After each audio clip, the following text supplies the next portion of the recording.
Let me ask you something personal. What time did you wake up today? No, actually, do not answer that. I already know, and I want you to know that I am not disappointed. I am relieved because the people waking up at 5 a.m. right now and posting about it are not winning. They are performing. There is a difference, and you have been watching that performance for long enough to know that something about it has never added up. Let's talk about what actually happens at 5 a.m. The alarm goes off. This person, this chronically early person, swings their legs over the side of the bed like they are in a movie about themselves. They splash cold water on their face. They stand in the kitchen in the dark drinking something hot, staring at nothing, waiting for their body to remember what being alive feels like.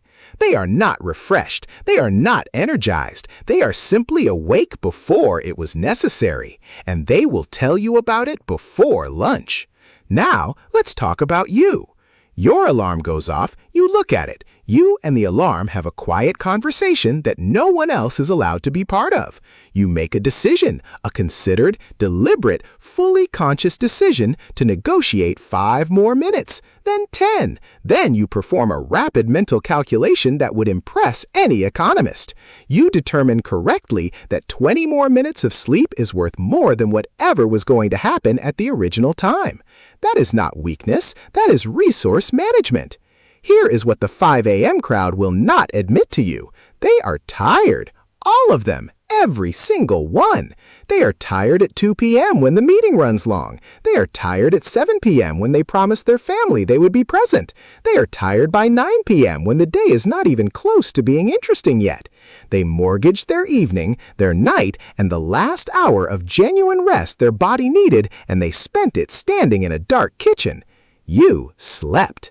You banked the hours. You let your brain finish what it was doing. You woke up when your body said the work was complete.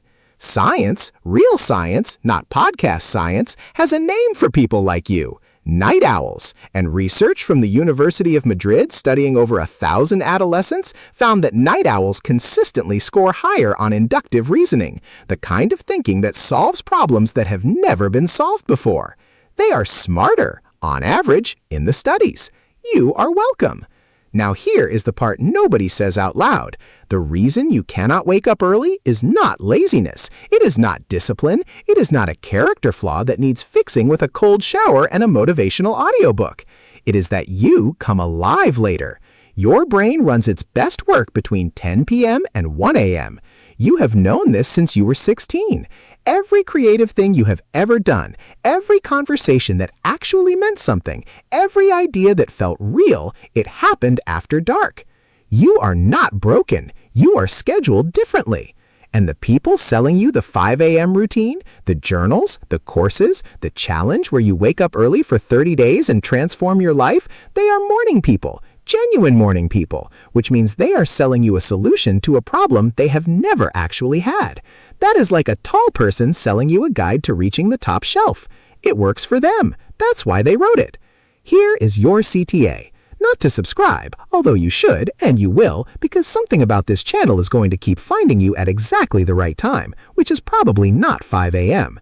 The real CTA is this. Tonight, when the room is quiet and everyone else is doing their skincare routine and setting 4 alarms, do the thing you have been putting off. The idea, the project, the email.